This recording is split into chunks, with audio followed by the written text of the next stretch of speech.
राज्यपाल के यहाँ मुख्यमंत्री और प्रदेश अध्यक्ष और शेष तमाम संगठन के पदाधिकारी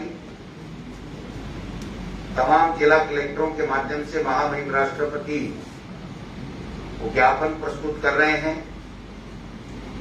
हमारे राजस्थान के तमाम मंत्री तमाम जिलों में प्रेस को संबोधित कर रहे हैं। हमने जो आज ज्ञापन मैंने स्वयं महामहिम राष्ट्रपति जी को आज जाकर के ज्ञापन प्रस्तुत किया है माननीय मुख्यमंत्री अशोक गहलोत जी और मेरे दोनों के हस्ताक्षर से। माननीय मुख्यमंत्री जी का स्वास्थ्य डॉक्टर की सलाह के मुताबिक ज्यादा ठीक नहीं होने के कारण से उन्होंने टेलीफोनिक वार्ता महामहिम राज्यपाल से की है और मैंने स्वयं ने जाकर के ज्ञापन प्रस्तुत किया और हमारे तमाम संगठन के और कांग्रेस के नेता तमाम जिलों में जिला कलेक्टरों के माध्यम से ज्ञापन प्रस्तुत कर रहे हैं। हमारा जो ज्ञापन का मुख्य जो कंटेंट है वो यही है कि जिस प्रकार से जब कोरोना महामारी आई थी तो उस वक्त हमारे देश के प्रधानमंत्री और केंद्र की सरकार कोरोना मैनेजमेंट में नई लग के चुनी हुई सरकारों को गिराने में व्यस्त थी। कोरोना हमारे देश में आया और काफी संख्या में लोगों को प्रभावित भी किया, बीमार पड़े, कईयों की जानें भी गई। अचानक आने के कारण से जो स्वास्थ्य सेवाएं थी पूरे देश में एक तरीके से चरमरा गई थी, लेकिन फिर भी व्यवस्थाओं को संभाला गया और प्रदेश में बहुत अच्छा मैनेजमेंट कोरोना को लेकर के हमारी सरकार ने किया, जिसके कारण से राजस्थान में अन्य राज्यों की तुलना में मृत्यु दर कम रही। लेकिन जो कोरोना को हमेशा उससे मुक्ति दिलाने के लिए जो सबसे शानदार उपाय, जो सही उपाय है, वो विशेषज्ञों के मुताबिक वैक्सीन लगाना ही उसका उपाय है। बच के रहना, मास्क लगाना, सोशल डिस्टेंसिंग वो एक अलग बात है, लेकिन वैक्सीनेशन ही आखिरी उपाय है कोरोना से बचने के लिए। भारत सरकार ने एक घोषणा की थी कि हम लोग 45 से ऊपर और फ्रंटल लाइन के जो वर्कर्स हैं उनको वैक्सीन पहले फेज में लगाएंगे और उन्होंने वैक्सीन को पूरे देश में फ्री देने की बात कही थी और 35,000 करोड़ रुपए अपने केंद्र के बजट में बजट भी रखा था। लेकिन मुझे अफसोस के साथ कहना पड़ रहा है कि दूसरी वेव आ गई। भारत में 2 कंपनियों ने वैक्सीन बनाई, लेकिन उसका केवल 10% हमें भारत को मिला, 90% बाहर चली गई। देश के प्रधानमंत्री और केंद्र की सरकार ने पूरे देश के लोगों को, तमाम राज्यों को अंधेरे में रखा और ये कतई नहीं बताया कि ये वैक्सीन जो भारत में दोनों कंपनियां बना रही हैं हमारे को सब मिलेगी या नहीं मिलेगी। ये कभी नहीं कहा कि आपको अपने स्तर के ऊपर वैक्सीन के इंतजाम करने हैं। उन्होंने कहा वैक्सीन हम देंगे और उन्होंने दी भी, लेकिन अब तक जो राज्यों को वैक्सीन दी गई है उसमें 1,73,00,000 लोगों को वैक्सीन लगी है आज की तारीख में। मैं समझता हूं कि 18 से 44 तक के युवाओं के लिए जब बारी आई, दोबारा जब सेकेंड वेव आई, तो देश के प्रधानमंत्री ने कहा कि राज्य अपने पैसे से दें, राज्य कहां से खरीदे, हमारे पास वैक्सीन नहीं है। और इसका परिणाम ये हुआ कि वो वहां पर बंगाल में चुनाव में व्यस्त रहे और सेकेंड वेव जब कोरोना की आई तो हमारे लोग इतने ज्यादा उससे संक्रमित हुए और काफी संख्या में लोगों की जानें गई। ऑक्सीजन और दवाइयां केंद्र की सरकार इंफ्रास्ट्रक्चर के जो इक्विपमेंट है वो नहीं दे पाए और न ही वैक्सीन दे पाए। आज 100 करोड़ रुपए हमारे द्वारा दोनों कंपनियों को जमा कराने के बावजूद हमें केवल मात्र 18 लाख के लगभग 18,35,000 वैक्सीन ही पैसों पे मिल पाई। इस वैक्सीन के पैसे में भी केंद्र सरकार 150 मिलेगी, राज्यों को 300 प्लस जीएसटी और 400 प्लस जीएसटी, प्राइवेट को 600 प्लस जीएसटी।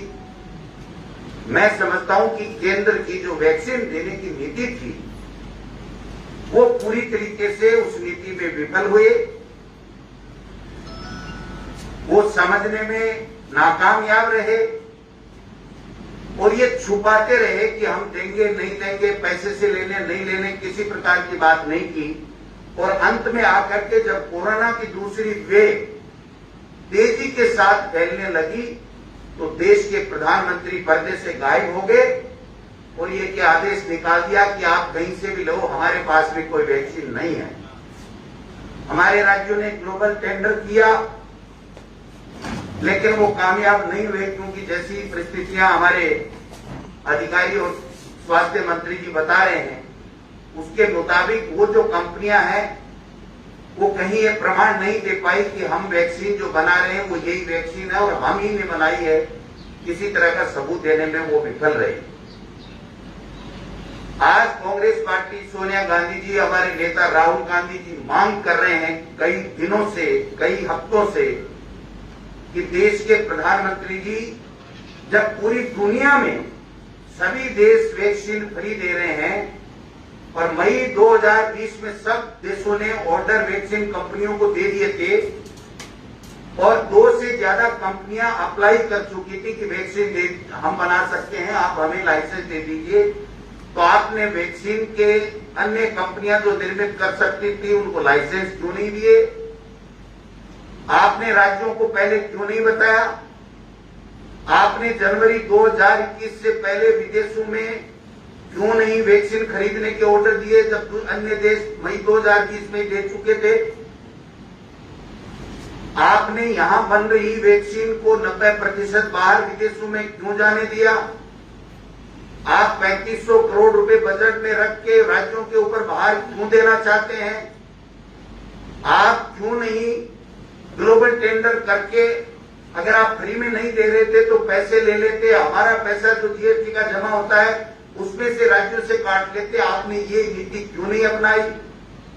आपने समय रहते हुए सेकेंड वेव को समझ करके उसके आधार पर क्यों नहीं व्यवस्थाएं की?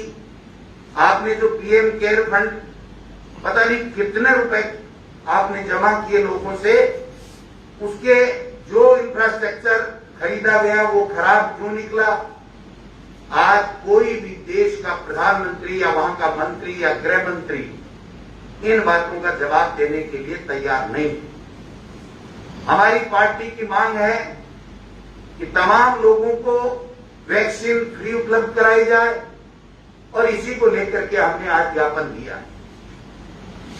एक बात बार बार की जा रही है कि राज्यों में, राजस्थान और ये जो कांग्रेस शासित जो प्रदेश हैं या कांग्रेस की जो साथ में बनी हुई सरकारें 5 राज्यों में हैं, वहां पर यह किया जा रहा है कि आप वैक्सीन को वेस्ट करने में, रोकने में नाकामयाब रहे। मैं कहना चाहता हूं ये 17 जनवरी का मैं ऑर्डर लेके आया हूं भारत सरकार का, वो स्वयं ये कहती है कि जो वैक्सीन वेस्टेज होगी वो 10% के हो सकती है,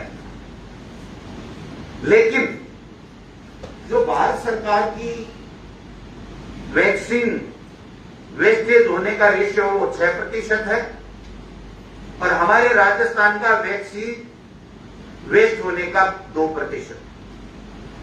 और वो इसलिए होता है और इसीलिए भारत सरकार ने ये गाइडलाइन दी थी क्योंकि 4 घंटे बाद में जिस वाइन को खोल लिया जाता है उसके आधार पे फिर उसको नहीं ले जाया जाता है और जो अंत में जो लोग आते हैं जब कैंप का समापन होता है तो अगर 10 की डोज है और अगर 4 लोग आए जब कैंप को समापन करना पड़ेगा तो वो 6 जो बच गए वो दूसरे दिन कतई नहीं लग सकते। ये भारत सरकार का नियम है तो उसके आधार पर वो 6 बच गए तो वो बच ही गए, और इसीलिए उन्होंने वेस्टेज का ये फार्मूला दिया था कि इतना प्रतिशत हो सकता है। लेकिन दुर्भाग्य है कि 25 में से 25 सांसद देने के बाद में युवाओं के वोट के ऊपर केंद्र में दूसरी बार सत्तासीन होने के बावजूद युवाओं को आने वाला कल भारत और युवा भारत कहने वाले प्रधानमंत्री जी न तो युवाओं को वैक्सीन फ्री दे रहे हैं, न ही उनके 25 के 25 सांसद केंद्र सरकार से ये मांग कर पा रहे हैं कि हमको वैक्सीन दीजिए।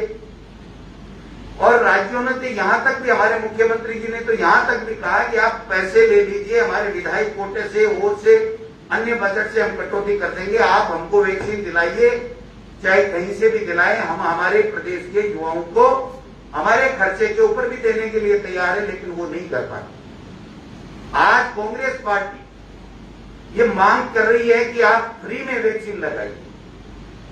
वो हमारी मजबूरी है कि हम ये कह रहे हैं तो फ्री में नहीं लगा रहे हो तो पैसे ले लो, लेकिन वैक्सीन दो।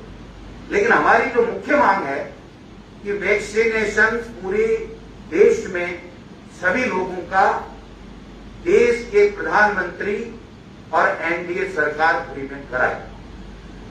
मैं सारी चीजें एक एक करके आपको बता चुका हूं कि वैक्सीनेशन की नीति में भारत सरकार फैल रही है।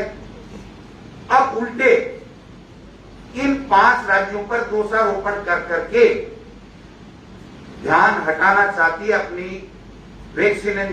वैक्सीनेशन करने की नीति को फैल होने से बचने के लिए। आज हमने महामहिम से मांग की है पूरे देश में कांग्रेस पार्टी ने कि हमारे युवाओं को आप वैक्सीन फ्री उपलब्ध कराइए, और देश के प्रधानमंत्री जी जल्दी आप बच्चों के लिए भी कोई वैक्सीनेशन जल्दी से जल्दी इजाद कीजिए, जिससे हमारे बच्चों का जीवन, जो तीसरी इस तरह की चर्चा है कि बच्चों के लिए तीसरी वेव खतरनाक होगी, उसके लिए कोई व्यवस्था कीजिए। क्योंकि आज बच्चों का भविष्य बिल्कुल अंधकार सा हो गया है। बच्चों को हम स्कूल भेज नहीं सकते, स्कूलें हम लगा नहीं सकते, दूर दूर के इलाके में ऑनलाइन की व्यवस्थाएं नहीं है, तो उन बच्चों के भविष्य का क्या होगा। लेकिन देश के प्रधानमंत्री जी मन की बात जरूर करेंगे, काम की बात नहीं करेंगे। आज जब देश पे इतना बड़ा संकट आया हुआ है, मैं समझता हूं 100 साल में इस तरह की कभी महामारी नहीं आई, उसमें वो प्रधानमंत्री जो युवाओं के वोट से देश का प्रधानमंत्री बना, वो आज युवाओं की सुध नहीं ले रहा, उसको अपने हाल पे छोड़ दिया है, राज्यों को अपने हाल पे छोड़ दिया है। और राज्य जब सुझाव देते हैं तो देश के प्रधानमंत्री इन 5 राज्यों के जो वित्त मंत्री हैं उनको अपनी कमेटी में से बाहर निकाल देते हैं। जो जीएसटी काउंसिल की जो कमेटी बनाई गई है, उसमें से भी इन राज्यों ने जब मांग कर ली कि जीएसटी की आप छूट दीजिए, तो उनको सबको उस जो कमेटी बनी हुई है उनकी बैठक करके निर्णय लेने की उससे बाहर कर दिया गया। तो जो देश में माहौल है और वैक्सीनेशन फ्री सब लोगों को करने की जो हमारे नेता राहुल गांधी जी और हमारी राष्ट्रीय अध्यक्षा सोनिया गांधी जी मांग कर रहे हैं, उसी के तहत हमने सबने आज ज्ञापन सौंपे हैं। मैं आशा करता हूं कि देश के प्रधानमंत्री जी हमारी बात में संज्ञान लेंगे। राजस्थान के 25 के 25 सांसद, अगर उनमें थोड़ी बहुत भी नैतिकता बची है तो उनको देश के प्रधानमंत्री को जाकर के ये ज्ञापन देना चाहिए कि हां, हम राजस्थान की जनता के वोट से जीत के आए हैं, आप राजस्थान की जनता के लिए वैक्सीनेशन फ्री उपलब्ध कराइए। धन्यवाद।